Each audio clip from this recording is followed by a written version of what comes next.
Hello, can you hear me? Can anybody hear me? Oh, hang on a minute, hang on. My technology's working real bad here, so I don't know. Can, am I muted or can you hear me? Hello, hello, testing comms, testing comms. Hello, two people. Hello, Fitbit Tie-Dyed, hello, man of many voices. Um, I'm here and I'm well and I'm alive and oh, oh. And to be honest with you, I don't know what to say to you. I really don't.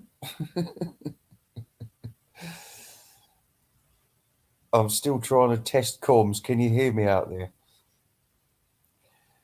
Well, yes, I am well, but I have to tell you, I uh, I was suffering from a kind of exhaustion, and I went to the doctors about it, and he suggested this place, which was like a little castle.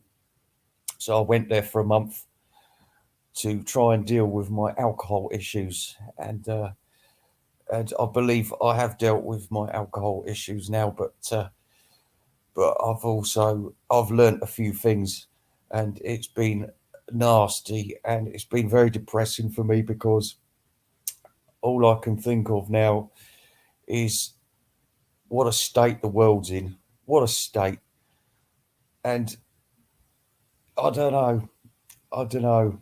I'm just I don't know what to do next. I really don't, and I'm not talking about online stuff. I'm just talking about having a reality check with your life because believe you me, I've been drinking for 40 years, man and boy, man and boy. But all of a sudden, I've had to deal with what is it like without drinking, and it's pretty boring. But at the same time, I feel a lot cleaner. But but I just I couldn't. I don't know what to say. I really don't. I just I left this place early because I just thought they weren't helping me at all because we were supposed to be dealing with certain issues while I was in there. But I was surrounded by people who've got their own egos, terrible egos, and also there were a few junkies in there. Do you know what I mean? And this was supposed to be strictly for boozers, for people like me, like the Priory, but a more low budget version of the Priory or the Betty Ford Clinic. And it's not that there was anything mentally wrong with me, but I've been exhausted just recently because I've been doing this job for 10 years, and it's all of a sudden when I stopped, I started drinking more, and it just become like I was trying to start trouble in the streets and everything, and I almost crashed the car. It was awful. I was in such pain, and now all I can do is reflect on things, and I'm wondering, was it all worth it? Vinyl Dale, was it all worth it? The world hasn't changed at all, but I can see it for what it is now, and it's a scary place. It's a nasty place out there. I don't like it. I don't like it.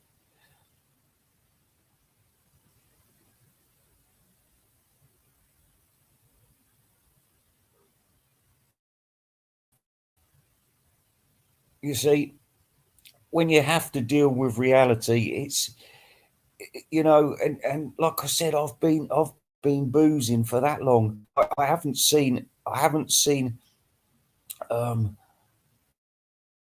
the forest for the trees. I haven't. I ignored with with with issues in my own different way. Do you know what I mean? But now I can see the misery I've caused in my life, and I feel so bad about it. I feel real guilty about it. and there's nothing I can do about it because these people, half of them have gone now. Do you know what I mean? And I don't know. I don't know. You might be thinking, "Oh, Ray, what's the matter with you? Why are you being so depressive? Why are you being so boring?" Well, it's not. I just I haven't come up here with a script, but I'm sort of confused now. I don't know what to do anymore. I don't know if I can be bothered to do it anymore. I'm not talking about Invisible Ray because as far as I'm concerned, I've talked about the Beatles enough. There is no more Beatles. But what I might do is be a lifestyle guru because what I did learn in that month, and by the way, I left early because I was supposed to be in there for a month, but I couldn't stand it anymore because there was this fucking American bitch called Annabelle with her first world problems and her fucking junky lifestyle. And I said, listen here. I said, you know what you're going to do? You're going to leave this place and you're going to go straight back onto your fucking heroin fix. That's what you're going to do. And and there was other people like that in there, and I just thought, no, they've come to this place because someone else has paid for them, and they're just going to go back out there on the street in their lives, and they're going to do exactly what they've been doing, which was why they ended up in that place.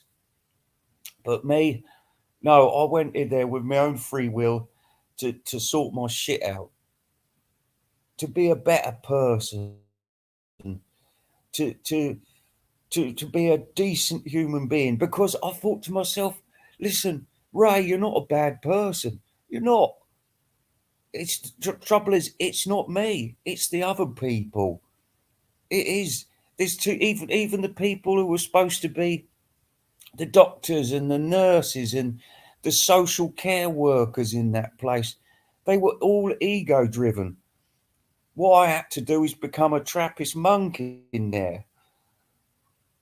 I learned to focus my mind on other things, but I had a lot of time to think in there, and my thoughts were very disturbing because I wanted to strangle people in there. I did, and this is why I left in the end, because I said to him, I said, look, I said, you're all full of shit.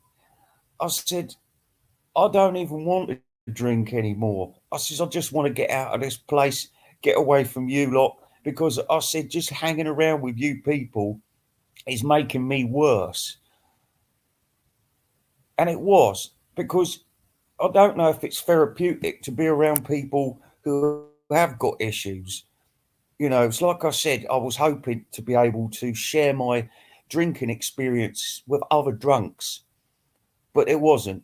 Everybody else in there had a fucking cocaine problem or a heroin addiction or a fucking whatever.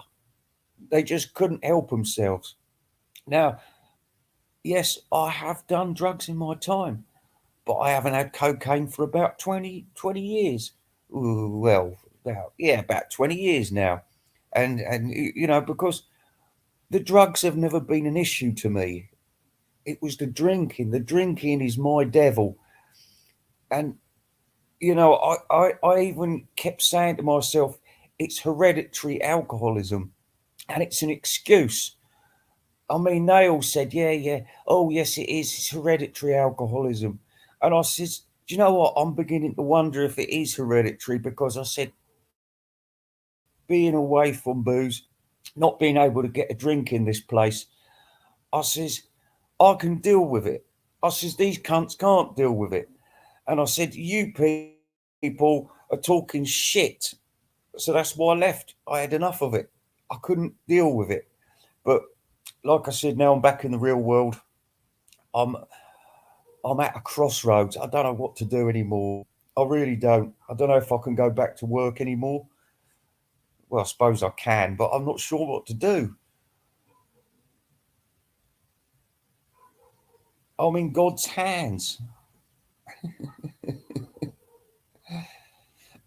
Anyway, let's have a look what you people have been saying.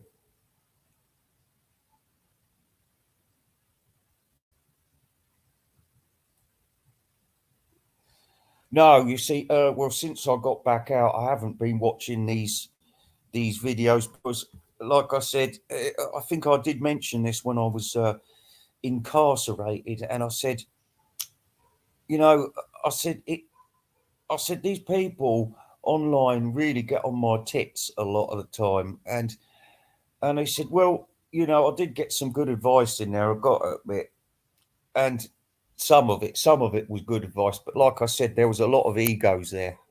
People, oh yes, I'm fucking Dr. Schnitzenberger from Vienna. Oh, fuck off. Do you know what I mean? It was like these people, they knew nothing. It's just a job to them. It is. It's a nine for these people.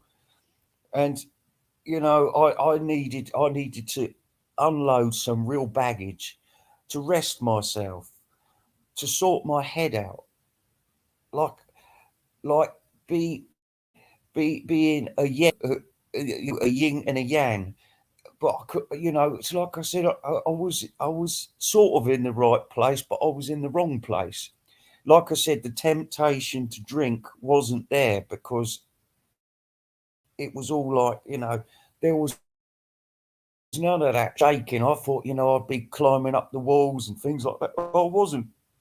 I took to it very nicely. It was just a matter of willpower. But it's like I said, when I released myself, I just thought, what a waste of money that was. What did I get out of it? And how disappointed do I feel now? How fucked off am I feeling? I'm just, I haven't. I've been out for a few days, I've wanted to sort my head out a little bit more, but you know, I don't know because there's so much happening at the moment. I just, I feel like I'm a 1980s man in the wrong age, in the wrong place. I feel like life's moved ahead without me, and I'm left behind. Does anybody else feel like that? Like, you know, I come from a different age, and people just don't think the same anymore. There doesn't seem to be the kindness that there used to be in the world. Do you know what I mean? I know this sounds really shit, but or maybe just the kind people that I did know have gone. Didn't do enough for these people when they were there. Yes, you have to take one day at a time, Vinyl Dale. It's well, this is it, Jimmy Nickel. How much did the therapy cost? It cost a lot of money, but it was the right time to do it because, like I said, when I quit the job, I thought to myself, what am I going to do now? And I thought I'm going to take about a year off, and my plan was to try and deal with the shit in my life as best I could. So this was one of the first things that I thought I shall shut myself off from society, from the internet, from telephones, from all the modern day gadgets, and I shall pick apples on a tree. And I was tricked because they didn't let me pick any apples. So, and I was in the middle of like a forest, and I thought I could look out the window and get inspiration, do paintings, be like a vegetable in a way, but a man at peace and at ease with nature, and it'll make me feel much better. But like I said, being stuck in there talking to these wankers, I just, it sort of cancelled out the niceness of the place. And I don't care that it cost a lot of money, but what I do care about is what did I get out of it? I feel like I've been tricked. I mean, well, look, you're not drinking, so that's the result. And I said, yeah, but I did that myself. I said, being away from everybody and everything, I said, it just focused my head on all the bad shit. and I couldn't talk to the people about the bad shit because these people were fucking egoniacs. They were all people with first world problems. It's like I said, I'm just stuck in the 80s. I don't know why, and listen, I didn't have any music in there. I did get to watch the King coronation because it was quite important to watch that, and even that fucked me off. I thought, look at all these blackies around. What can't they have about 20 white guardsmen around that coach? Why do we have to have an Indian and a Chinky? And I thought this is one thing we want. This is the British royal family. It's not the fucking international royal family. So I was annoyed about that. Also, I get to watch the Eurovision Song Contest, which was fucking awful. Again, Britain has to pay for this bullshit. I mean, I'm in despair, and I'm sorry if I'm bringing you all down, but you should know about this. And when my thoughts have been focused a little bit more, I'll be able to speak more freely about this thing. But yeah, yeah, yeah, yeah. The Maharishi was. This is it. This is what they're all like out there. They're come and give us a hug. You know what I mean? It's if anybody offers to give you a hug, punch him in the face. I'm sorry, but they're fakes. And this is one thing that I learned was these people, you know, the sweetest smile has the sharpest tooth, and that's for sure. It's bullshit. It's all bullshit. You know, I don't know. I really don't know what I want to do anymore. And this is, before I went into that place, I had a bunch of ideas. You might have said, "Oh, it was the drink driving you, Ray. The drink motivated you." It's all right because I'm on Red Bull and Monster at the moment, so I'm getting my sugar levels up. But it's like I said, one thing we did we did sort out was my my drinking was the escape from reality. And you might say, "Oh, well, that's fucking obvious," but it wasn't because I was going from one drink to a problem and then having another drink and then I was smoking dope. And it was all like, and this went on for years and years and years and years. And issues and problems by drinking, and now that the drinking isn't there anymore, it's like I've cut my arm off. There is, complaining about it, but like I said, reality is a fucking horrible thing. It's not nice if you've been in this drunk tank for so long, and it just got to the where I was drinking every day. I was drinking and driving. I was drinking at work. It was just getting out of control. And like I said, I was getting quite aggressive in the street. I was really impatient in the bank queue or down the post, or you know, really angry all the time. And like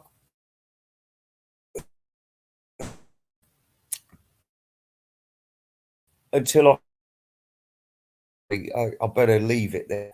I better leave you all now because, like I said, I haven't got this. When I can think of this, I'll let you know. But thank you for tuning in, and I just thought I'd let you know that those. Uh, I wish you all well. So Goodbye. And goodbye.